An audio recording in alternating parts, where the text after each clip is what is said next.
जोरदार तालियां जो आपके सामने बैठे हैं।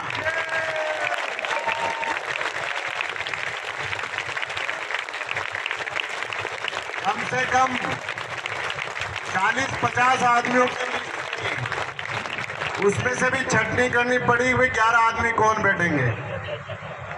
ये आप लोगों का जज्बा है कि आप लोगों के लिए तन मन और धन से यहाँ लोग बाग कर्मचारी सारे के सारे तैयार हैं, अपनी जान देने के लिए भी तैयार है साथियों आपके लिए।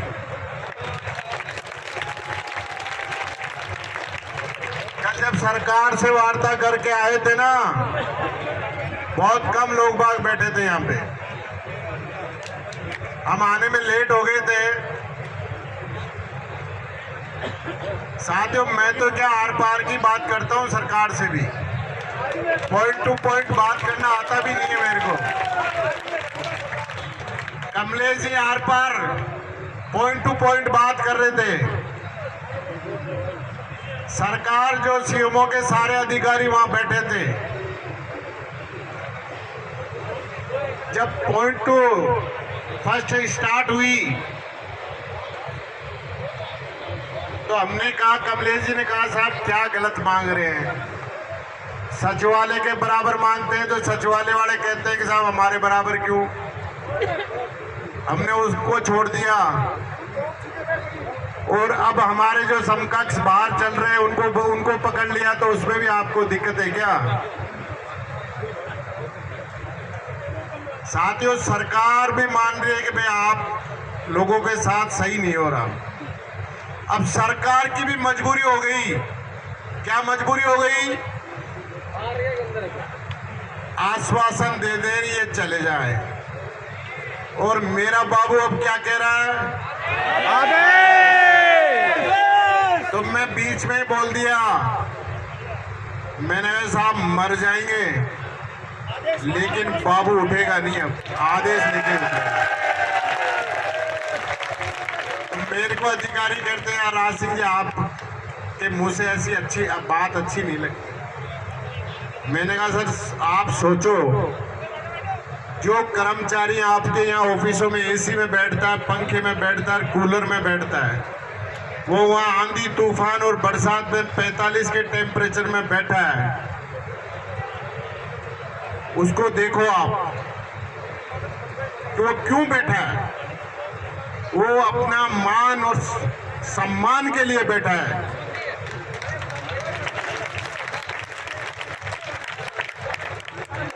जो इतने साल से पिछड़ता कहां पहुंच गया।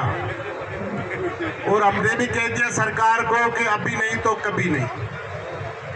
इसलिए बाबू यहां से लेके जाएगा, खाली हाथ नहीं जाएगा।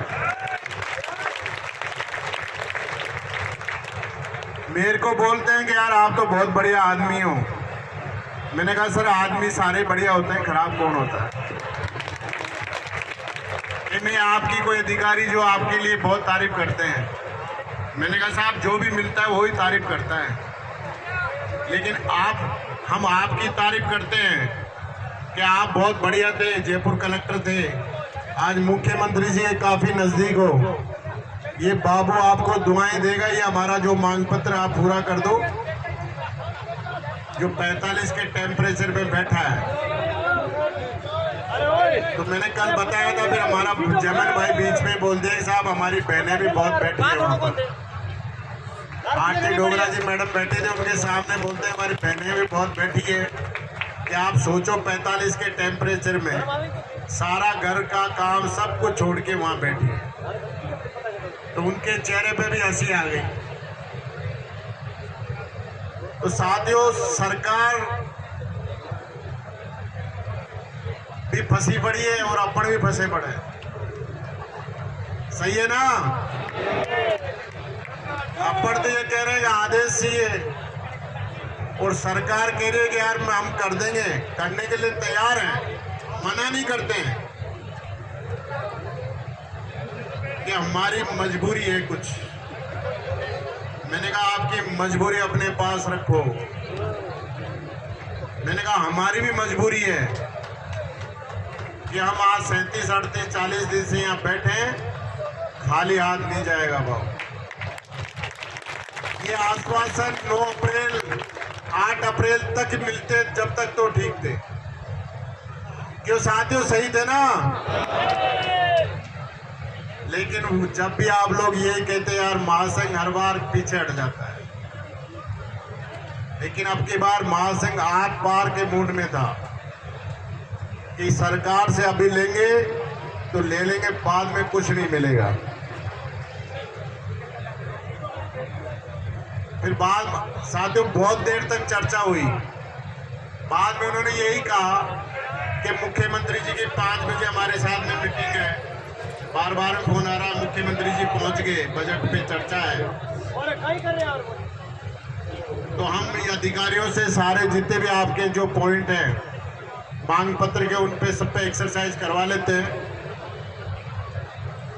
आजकल मैं बैठ के दोबारा जो भी हो सकता है, मैंने कहा जो भी नहीं सर, सब कुछ आप सोच लो इसमें हमारा जो मुख्य बिंदु क्या है। मैंने कहा मेरे मुख्य बिंदु तो सर 2 ही हैं,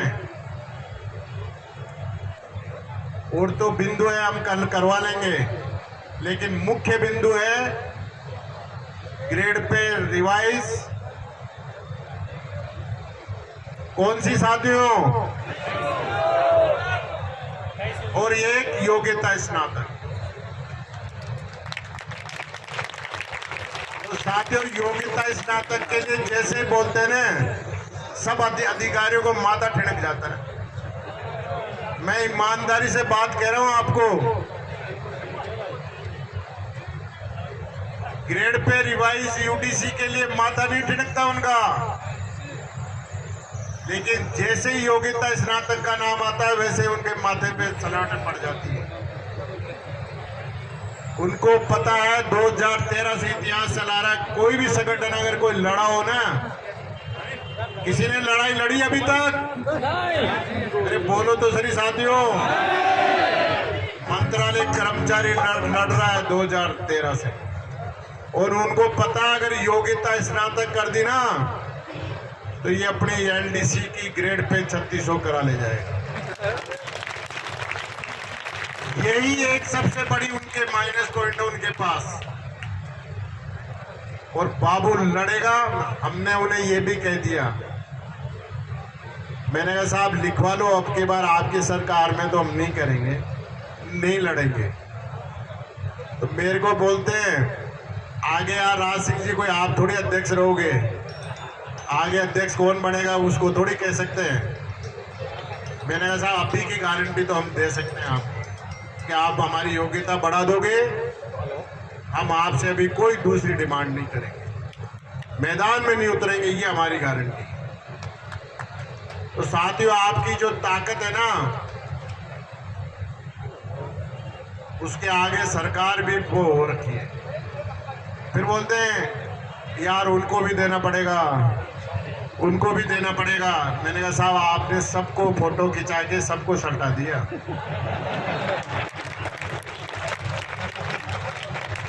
साथियों मैं कहने में नहीं चूकता हूं,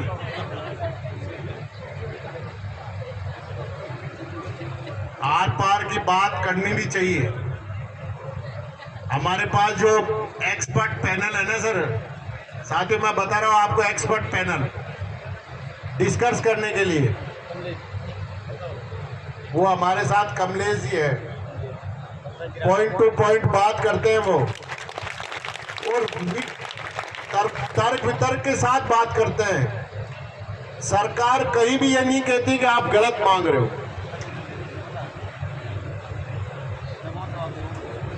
वो कहीं भी एक बार भी ये नहीं कह रहे हैं कि सरकार एक बार भी ये नहीं कह रही है कि आप गलत मांग रहे हो। तो फिर हम भी कहते, मैं भी कह देता मैं कि जब गलत नहीं है सर तो सही है, तो फिर दे दो, आपको क्या दिक्कत आ रही है? जो सरकार आएगी वो भुगतेगी, आपको क्या दिक्कत आ रही है? ये बाबू मुख्यमंत्री जी को खून से तोल दिया, वहां पे जिंदाबाद के नारे लग रहे हैं, और क्या रह गया बाकी? और हमने जान भी दे दी और आगे भी जान देने के लिए हम तैयार हैं साथी। मैंने कहा कल से आमरण, अरे यार राज सिंह जी आप ऐसे मत करो यार, आमरण अनशन को अभी थोड़ा सा रोक। मैंने कहा साहब मंच से जो कह दिया ना वो लो की लकीर है, और अगर किसी बाबू में कुछ हो गया ना पूरा राजस्थान में खराब हो जाएगा, ये देख लेना साहब। अब आप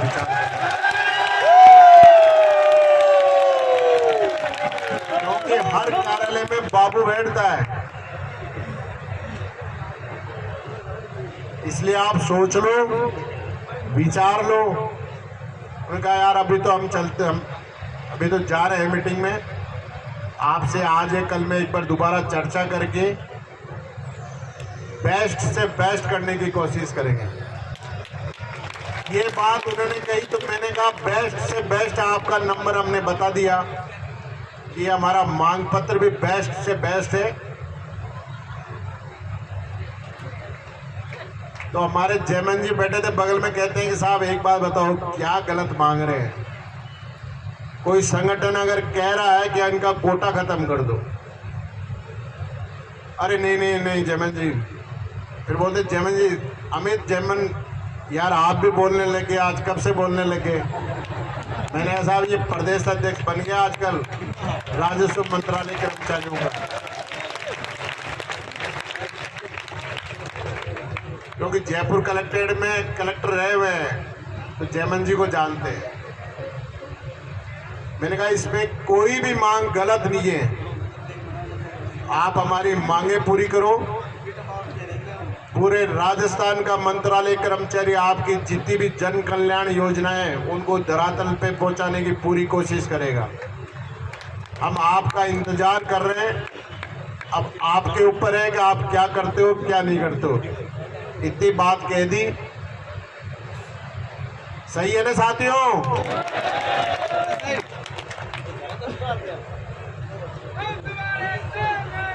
राज सिंह जी संघर्ष, बाबू एकता,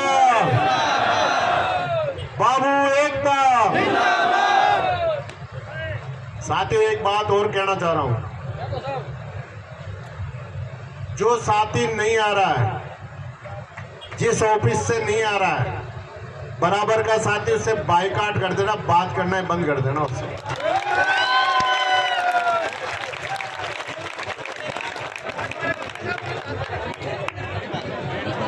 और कोई साथी ये सोच रहा है कि 2 साल मेरे यार साल भर बची है यार, मेरी पीएल कम हो जाएगी और रिटायरमेंट के नजदीक हूँ, तो साथ ही उसका जब सेवानिवृत्ति के दिन जब रिटायरमेंट की पार्टी होने उसका विरोध करना। आप उसकी सेवानिवृत्ति की पार्टी नहीं होनी चाहिए बिल्कुल।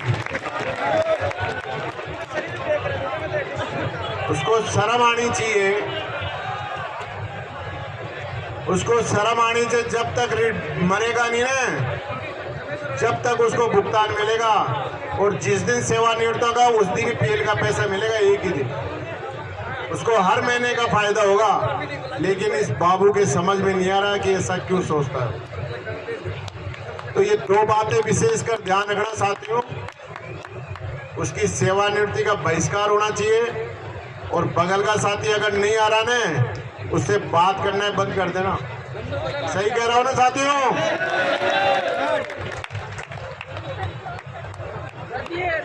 पीछे के साथियों आवाज आ रही है ना।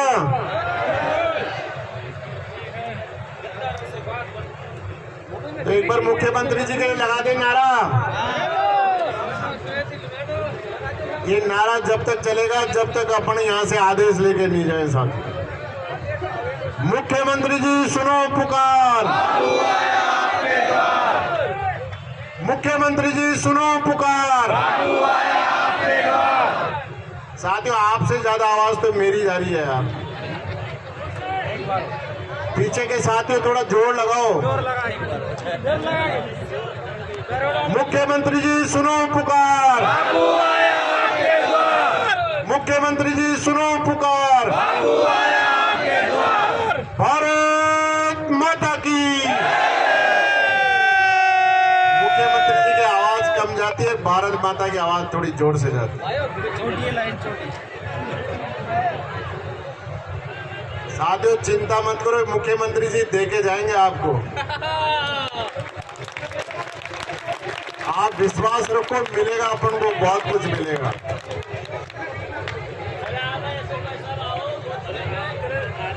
भारत माता की।